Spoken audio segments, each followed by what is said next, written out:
రైతులందరికీ నమస్కారం.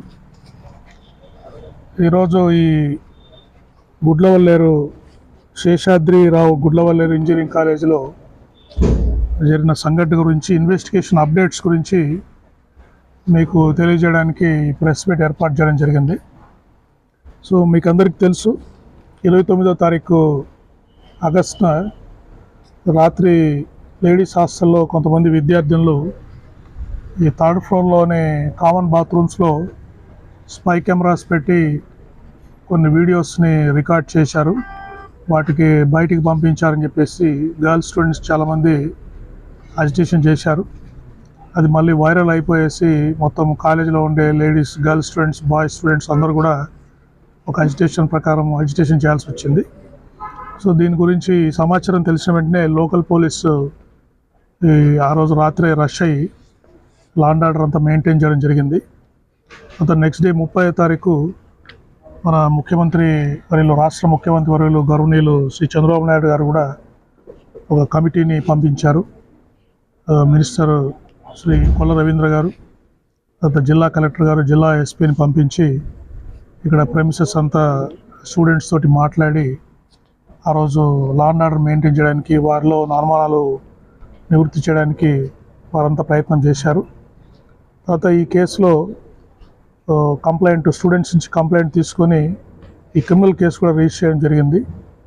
దీంట్లో క్రిమినల్ కేసులో ముఖ్యంగా భాగంగా ఆ రోజు హాస్టల్లో ఉండే అన్ని బాత్రూమ్స్, గర్ల్స్ హాస్టల్లో ఉండే అన్ని బాత్రూమ్స్ కూడా ఈ ఎక్విప్మెంట్, బీడీ ఎన్ఎల్జేడి ఎక్విప్మెంటు, తర్వాత బీడీ ఫిజికల్గా కూడా షవర్స్ కానీ అన్నీ ఓపెన్ చేసి అంత ఏరియా అంతా థరోగా స్టూడెంట్స్ రిప్రజెంటేటివ్స్, మా police officers, women and child welfare department representatives అందరి సమక్షంలో ఈ హాస్టల్ మొత్తం థరోగా చెక్ చేయడం జరిగింది. దాంట్లో కూడా సీసీ కెమెరాస్ కానీ, తర్వాత స్పై కెమెరాస్ కానీ, ఎటువంటి ఎలక్ట్రానిక్ డివైజెస్ కూడా ఆ బాత్రూమ్స్లో ఉన్నట్టు మనం గుర్తించలేదు. తర్వాత ఇన్వెస్టిగేషన్లో భాగంగా చాలామంది స్టూడెంట్స్ని, దాదాపు 35 మంది స్టూడెంట్స్ని, అక్కడ పనిచేసే స్టాఫ్ మెంబర్స్, బాత్రూమ్స్లో క్లీన్ చేసే స్టాఫ్ మెంబర్స్ కానీ, వార్డెన్స్ కానీ, డిప్యూటీ వార్డెన్స్ కానీ అందరినీ మనం ఎగ్జామ్ చేయడం జరిగింది. ప్రతి ఒక్కరు కూడా స్టూడెంట్స్ అందరినీ అడిగితే ఏం చెప్తున్నారంటే, వారు ఎవరు కూడా మేము ప్రత్యక్షంగా ఈ స్పై కెమెరాస్ చూసామని ఎవరు కూడా రివీల్ చేయలేదు. ప్రతి ఒక్కరు మాకు వాళ్ళ ద్వారా తెలిసింది, వీళ్ళ ద్వారా తెలిసింది అంటున్నారు, కానీ ప్రత్యక్షంగా ఎవరు కూడా మన స్పై కెమెరాస్ చూసినట్టు కానీ, వీడియోస్ ఏదైనా బయటకు వెళ్ళినట్టు కానీ ఎవరు కూడా వారు ఇంతవరకు ఇన్వెస్టిగేషన్లో చెప్పలేదు. తర్వాత ఎవరైతే ఈ సస్పెక్ట్స్, కొంతమంది పిల్లలు వాళ్ళ మీద అనుమానాలు వ్యక్తం చేశారో, ఇన్వెస్టిగేషన్లో బయటపడ్డారో, వాళ్ళందరూ కూడా ఎలక్ట్రానిక్ గ్యాడ్జెట్స్, వాళ్ళ సెల్ ఫోన్స్ కానీ, ల్యాప్టాప్స్ కానీ, ఈ ట్యాబ్స్ అని కూడా సీజ్ చేయడం జరిగింది. తర్వాత ఈ కేసు తీవ్రత దృష్ట్యా గౌరవనీయులు ముఖ్యమంత్రి వర్యులు శ్రీ చంద్రబాబు నాయుడు గారు సెంట్రల్ గవర్నమెంట్ ఏజెన్సీ వాళ్ళని కాంటాక్ట్ చేశారు. సెర్ట్ అని, కంప్యూటర్ ఎమర్జెన్సీ రెస్పాన్స్ టీమ్ అని చెప్పేసి, వీళ్ళు ఢిల్లీ నుంచి మినిస్ట్రీ ఆఫ్ ఇన్ఫర్మేషన్ టెక్నాలజీ ఆధ్వర్యంలో పనిచేస్తారు. వారి బృందాన్ని ఇక్కడికి పంపించారు. అంటే మొట్టమొదటిసారి ఆంధ్రప్రదేశ్లో ఒక క్రిమినల్ కేసు నిమిత్తంలో వీరి సర్వీసెస్ వాడడం జరుగుతూ ఉంది. సో వీరు కూడా కాలేజీలో ఉండే నెట్వర్క్స్ అన్నీ గత 3 రోజులుగా స్టడీ చేశారు. వారి మీద కూడా వాళ్ళు డీటెయిల్గా ఇన్వెస్టిగేట్ చేస్తున్నారు. ఎలక్ట్రానిక్గా ఇక్కడ ఏమన్నా గ్యాడ్జెట్స్ ఏమైనా పెట్టారని డీటెయిల్గా ఇన్వెస్టిగేషన్ జరుగుతూ ఉంది. అది ఇప్పుడు ఏదైతే ఈ ల్యాప్టాప్స్, మొబైల్ ఫోన్స్, ట్యాబ్స్ అవన్నీ సీజ్ చేశామో అది కూడా వాళ్ళ సెట్ ఆర్గనైజేషన్కి పంపిస్తున్నాం, ఫోరెన్సిక్ ఇన్వెస్టిగేషన్కి. దాంట్లో ఏమన్నా ఉన్నాయా అని చెప్పేసి ఇన్వెస్టిగేషన్కి పంపిస్తున్నాము. తర్వాత ఈరోజు ఇంకొక ఆపర్చునిటీ కూడా పిల్లలకి ఇచ్చాము. అంటే ఎవరికైనా ఏమైనా డౌట్స్ ఉంటే ఇన్వెస్టిగేషన్ నిమిత్తంలో కానీ, తర్వాత వాళ్ళ ఏమైనా ఆధారాలు ఉంటే వాళ్ళు వచ్చి సెట్ బృందం సభ్యులతో కానీ, పోలీస్ ఆఫీసర్స్తో కానీ కలవచ్చని వాళ్ళందరికీ మేము ప్రెస్ నోట్ ఇవ్వడం జరిగింది. దానిలో భాగంగా చాలామంది పిల్లల తల్లిదండ్రులు, తర్వాత కొంతమంది స్టూడెంట్ ఆర్గనైజేషన్ రిప్రజెంటేటివ్స్ కూడా మా మీద అప్పీర్ అయ్యారు. తల్లిదండ్రులు ముఖ్యంగా వారు ఎటువంటి సాక్ష్యాధారాలు ఏమి ఇవ్వలేకపోయారు, కానీ బట్ ఇట్లా వీడియోస్ సర్క్యులేట్ అవుతున్నాయని చెప్పేసి, స్పై కెమెరాస్ పెట్టారని చెప్పేసి అనుకుంటున్నారు సార్ అని అనుమానాలు మాత్రం వ్యక్తం చేయడం జరిగింది. సో వారికి తగిన విధంగా దాంట్లో వారి డౌట్స్ తీర్చడానికి అన్ని విధాలుగా చెప్పడం జరిగింది. తర్వాత స్టూడెంట్ రిప్రజెంటేటివ్స్ కూడా మాట్లాడుతూ వారికి స్టూడెంట్ కమ్యూనిటీలో ఉన్న డౌట్స్ అన్నీ వారు కొన్ని ఎక్స్ప్రెస్ చేశారు. సో వారితో కూడా స్టూడెంట్ ఆర్గనైజేషన్స్ పిల్లలతో కూడా మాట్లాడాము. ఇన్వెస్టిగేషన్లో ప్రోగ్రెస్ అంతా వారికి ఎక్స్ప్లెయిన్ చేశాము. సో ఇవన్నీ చేసిన తర్వాత ఇంతవరకు ఉన్న అప్డేట్స్ ఏంటంటే ఫిజికల్గా చెకింగ్కి ఇప్పుడున్న ఇన్వెస్టిగేషన్ ప్రకారము ప్రస్తుతానికి స్పై కెమెరాస్ పెట్టినట్టు ఇంతవరకు ఆధారాలు మాకేం లభించలేదు. Physical verification and videos circulate చేసి ఎవరు కూడా అటువంటి వీడియోస్ ఎవరు స్టూడెంట్స్ ఎవరు స్పై కెమెరా సంబంధించిన వీడియోస్ మాకెవరు ఇవ్వలేకపోయారు. బట్ అయితే ఇది ఎలక్ట్రానిక్గా ఇంకా టెక్నికల్గా ఇన్వెస్టిగేషన్ జరుగుతూ ఉంది. వాళ్ళ నెట్వర్క్ అనాలిసిస్ చేస్తున్నారు. కొంత ఫోరెన్సిక్ ఎగ్జామినేషన్ ఉంది, ల్యాప్టాప్స్ కానీ ఈ ట్యాబ్స్ కానీ ఉంది. అది వచ్చిన తర్వాత మనం ఫైనల్ కంక్లూజన్ రావడం జరుగుతుంది. కాబట్టి విద్యార్థులు ఎవరు భయపడాల్సిన అవసరం లేదు. దీంట్లో ముఖ్యంగా మహిళా విద్యార్థులు ఎవరు కూడా వాళ్ళు భయపడాల్సిన అవసరం లేదు. తర్వాత కాలేజీ మేనేజ్మెంట్ కూడా స్టూడెంట్స్ భవిష్యత్తులో దృష్టిలో పెట్టుకొని త్వరలో వారు క్లాసెస్ కూడా ఆరంభించడానికి ప్రయత్నాలు చేస్తున్నారు. అయితే మేనేజ్మెంట్ వారికి కూడా కొన్ని వాళ్ళకి ఇమీడియట్గా కాన్ఫిడెన్స్ బిల్డింగ్ మెజర్స్లో పిల్లల్లో ఎటువంటి భయం లేకుండా చేయాలనే దానికి వాళ్ళు కూడా కొన్ని ఎలక్ట్రానిక్ ఎక్విప్మెంట్ ఇటువంటి ఈ స్పై కెమెరాస్ జామ్ చేయడానికి అటువంటి టెక్నాలజీ వాళ్ళని వాడమని చెప్పాము. కొన్ని గైడ్లైన్స్ కూడా మా తరఫున వారికి స్టూడెంట్ కాలేజీ వాళ్ళకి చెప్పడం జరిగింది. ముఖ్యంగా స్టూడెంట్ కమిటీస్ ఏర్పాటు చేసి వాళ్ళకి ఏవైతే అప్రహెన్షన్స్ ఉన్నాయో అవన్నీ కూడా క్లియర్ చేయడం చెప్పడం జరిగింది. సో ఈ విధంగా టోటల్గా ట్రాన్స్పరెంట్ ఇన్వెస్టిగేషన్ చేసి ఈ కేసులో ఫర్దర్గా ఏదైనా డెవలప్మెంట్స్ ఉంటే మేము మీకు తెలియజేస్తాము.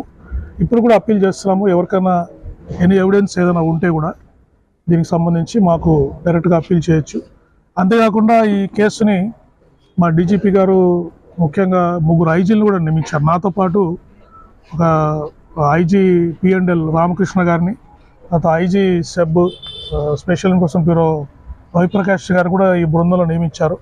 సో 3 ఐజీలు కూడా వచ్చి ఇంతవరకు జరిగిన ఇన్వెస్టిగేషన్ మొత్తాన్ని కూడా పరిశీలించడం జరిగింది. సో ఫిజికల్గా ఇంతవరకు ఎటువంటి మాకు స్పై కెమెరాస్ దొరకలేదు. అయితే టెక్నికల్ ఎవిడెన్స్ అంతా అనాలిసిస్ చేసిన తర్వాత మీకు ఫైనల్ రిపోర్ట్ ఇస్తాము. కాబట్టి స్టూడెంట్స్ ఎవరు మరీ అప్పీల్ చేస్తున్నాం, మీరు భయపడాల్సిన అవసరం లేదు, ఎటువంటి అప్రహెన్షన్ చేయడానికి లేదు.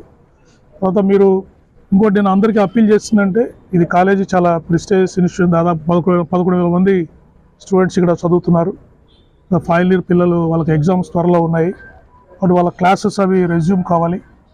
కాబట్టి ఎటువంటి ట్రాన్స్పరెంట్ ఇన్వెస్టిగేషన్ జరుగుతుంది. దీంట్లో సైంటిఫిక్ ఇన్వెస్టిగేషన్ చేస్తున్నాము.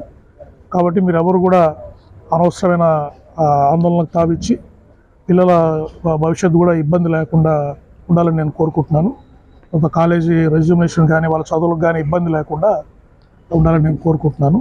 తర్వాత కాలేజీ ఒకవేళ స్టార్ట్ చేసినప్పుడు వాళ్ళకి నెసరీ సెక్యూరిటీ, అమ్మాయిలకి హాస్టల్స్లో పోలీస్ తరఫున అవసరమైతే నెసరీ సెక్యూరిటీ ఎక్విప్మెంట్ కూడా మేము 10 రోజులు పెట్టి వాళ్ళకి ఎటువంటి భయం లేకుండా ఈ కాలేజీని సర్వీసెస్ని రెజ్యూమ్ చేసేట్టుగా మేము తోడ్పాటు అందిస్తామని తెలియజేస్తాం.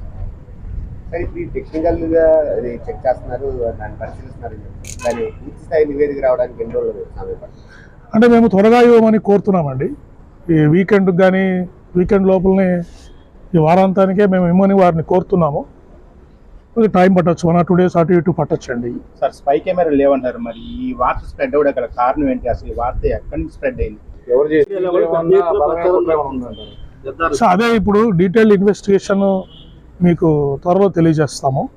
ప్రస్తుతానికి ఇన్వెస్టిగేషన్ ప్రోగ్రెస్ ఇది. ఫిజికల్గా అక్కడ సీసీ కెమెరాస్ స్పై కెమెరాస్ కానీ ఏమీ దొరకలేదు. ఇప్పటివరకు దొరికిన ఆధారాల ప్రకారం ఎటువంటి వీడియోస్ బయటికి వెళ్ళలేదు. ఫిజికల్గా మేము చేసిన ఇప్పటివరకు ఇన్వెస్టిగేషన్ ప్రకారం ఈ సబ్జెక్ట్ టు టెక్నికల్ రిపోర్ట్స్. ఒకవేళ కొత్త ఆధారాలు దొరికితే మళ్ళీ మేము ఇన్వెస్టిగేట్ చేస్తాము, ట్రాన్స్పరెంట్ ఇన్వెస్టిగేషన్ చేస్తాము. కాబట్టి ఈ రూమర్స్ ఎవరు స్ప్రెడ్ చేశారు, దీనివల్ల ఏంటి, ఇది అసలు ఏంటి అనేది మీకు త్వరలో మీకు తెలియజేస్తాం. ఇక్కడ చేసేవారు మళ్ళీ ఇంకోసారి ఇంకో కార్యక్రమం చేయొచ్చు. ఇదే పనిగా మీకు దీని మీద స్ప్రెడ్ చేసిన వాళ్ళ మీద కూడా ఏమైనా చర్యలు ఏమైనా ఉంటాయి? అది చూస్తాం, తప్పకుండా కంపల్సరీగా మీకు తెలియజేస్తామండి. ఎటువంటి చర్యలు ఉంటాయనేది మీకు తెలియజేస్తాం. నైట్ విజయ్ మీరు అదుపులోకి తీసుకోవడం కూడా జరిగింది కదా సార్, అతని నుంచి ఏం రాదు సార్, అసలు ఏం జరిగిందని అతను ఏం చెప్పాడు? సార్ ఇప్పుడు ఇన్వెస్టిగేషన్లో ఉన్నప్పుడు నేను కొన్ని పాయింట్స్ చెప్పకూడదు. మీకు పూర్తిగా నా దగ్గర సమాచారం వచ్చిన తర్వాతనే నేను మీకు చెప్పాలి. సో ఇంకా స్పై ఉంది లేదనేది మీకు కూడా నిర్ధారణ? అంటే స్పై అంటే ఇప్పుడు ఫిజికల్గా ఇప్పటి వరకు ఉన్న ఇన్వెస్టిగేషన్ ప్రకారం ఫిజికల్ ఇన్వెస్టిగేషను విట్నెసెస్ ఎగ్జామినేషను, మాకు ఇప్పటివరకు లభించిన ఆధారాల ప్రకారం స్పై కెమెరాస్ ఎక్కడ దొరకలేదు. అటువంటి వీడియోస్ కానీ ఎవరన్నా ప్రొడ్యూస్ చేయాలి కదండి. అలానే స్పై కెమెరా ద్వారా నాకు వీడియో క్యాప్చర్ చేశారంటే ఎన్ని ల్యాప్టాప్లు ఎన్ని ఫోన్లు చెక్ చేశారు? దాదాపు 14 ఫోన్స్ సీజ్ చేశామండి. ల్యాప్టాప్స్ 5-6 ల్యాప్టాప్స్ సీజ్ చేసాం, ఒక ట్యాబ్ కూడా సీజ్ చేసామండి. ఇంతకీ రూమర్ స్ప్రెడ్ చేసిన వాళ్ళు ఏమైనా గుర్తించారు? ఆ రోజున ఒక స్టార్టింగ్ అక్కడ కాలేజీ స్టార్ట్ అయింది కదా సార్, బయటకు వచ్చింది అసలు అక్కడ మీరు కేంద్ర సర్వర్ మొత్తం అంతా చెక్ చేసి అన్నారు సిఆర్టీ వాడును వాళ్ళు. అలాంటప్పుడు అక్కడ ఎక్కడి నుంచి అక్కడ అంటే ఇప్పుడు investigation report, network study report ఇంకా రావాలి. అంటే పూర్తిగా వాళ్ళు డేటా అంతా చెప్పిన తర్వాతనే మనం చెప్పగలము టెక్నికల్ రిపోర్ట్స్. అది 1 or 2 days లో అయిపోవచ్చు. మళ్ళీ మీకు అప్డేట్ తెలియజేస్తాం. కూడా మళ్ళీ బయట సోషల్ మీడియాలో వస్తానే ఉన్నాయి ఇంకా. అందుకే ఇటువంటి రూమర్స్ అన్నీ మేము ఇప్పుడు అనవసరంగా స్ప్రెడ్ కాకుండా ఇప్పటివరకు జరిగిన దర్యాప్తు ప్రోగ్రెస్ ఇన్ఫార్మ్ చేస్తే స్టూడెంట్స్ కానీ పేరెంట్స్ కానీ ఒక భరోసా ఉంటుంది. ఇప్పటి వరకు మీరు చేసిన దర్యాప్తు మీద స్టూడెంట్స్ ఓకే అన్నారా సార్? అదే పొద్దున స్టూడెంట్ రిప్రజెంటేటివ్స్తో మాట్లాడాను, వారు కూడా సాటిస్ఫై అయ్యారు. వారికి మేము మా దర్యాప్తు అధికారి ఇన్స్పెక్టర్ గారు ఉన్నారు, తర్వాత ఒక డిఎస్పీ పెద్దాపురం గారిని కూడా దీంట్లో ఉమెన్ ఆఫీసర్ని సూపర్వైజర్ ఆఫీసర్గా పెట్టాము. వారి 3 నంబర్స్ కూడా మేము వారికి తెలియజేశాం. గర్ల్స్ స్టూడెంట్స్ అందరికీ వాళ్ళ కాలేజ్ గ్రూప్లో దీన్ని స్ప్రెడ్ చేయమని చెప్పాము. సో మీరే వాళ్ళు ఒకవేళ ఏదైనా డౌట్స్ ఉంటే స్టూడెంట్స్ ఎనీ టైమ్ ఈ డిఎస్పీ గారు కానీ ఉమెన్ ఇన్స్పెక్టర్ రమణమణ గారిని కాంటాక్ట్ చేయొచ్చు. వాళ్ళకి ఏమైనా ఫ్రెష్ ఎవిడెన్స్ ఉన్నా కూడా వాళ్ళు సబ్మిట్ చేయొచ్చు. దాని మీద మేము దర్యాప్తు కంటిన్యూ చేస్తాం. కాలేజీ పిల్లలకి ఎవరికి మీరేమి ఇవ్వబోతున్నారు? పోలీస్ తరపు నుంచి మీరే వాళ్ళకేమి సో ఇప్పుడు ఇంతవరకు జరిగిన దర్యాప్తులో ఎటువంటి స్పై కెమెరాస్ బయటపడలేదండి. కాబట్టి పిల్లలు ఆందోళన చెందాల్సిన అవసరం లేదు. దర్యాప్తు అయితే కొనసాగుతుంది. ట్రాన్స్పరెంట్ ఇన్వెస్టిగేషన్ జరుగుతూ ఉంది. సెంట్రల్ గవర్నమెంట్ ఏజెన్సీస్ కూడా మాకు అసిస్టెన్స్ ఇస్తున్నాయి. కాబట్టి వాళ్ళ పిల్లలు కానీ వాళ్ళ పేరెంట్స్ కానీ ఏం భయపడాల్సిన అవసరం లేదు. అంత భవిష్యత్తులో ఇటువంటి చర్యలు జరగకుండా ఉండడానికి కాలేజ్ మేనేజ్మెంట్ కూడా కొన్ని మేము స్టెప్స్ సజెస్ట్ చేశాము. సో ఇమీడియట్గా వాళ్ళు రాగానే వాళ్ళు సేఫ్టీ సెక్యూరిటీ కోరుకుంటారు. అవి మేము అష్యూరెన్స్ వాళ్ళ మేనేజ్మెంట్ వారికి మేము కూడా సహకరిస్తాం. వారు కూడా స్టెప్స్ తీసుకుంటున్నారు. సో దానివల్ల ఈ ట్రస్ట్ ఏర్పడి పిల్లలందరూ వాళ్ళ స్టడీస్ని రెజ్యూమ్ చేస్తారని మేము ఆశిస్తున్నాం.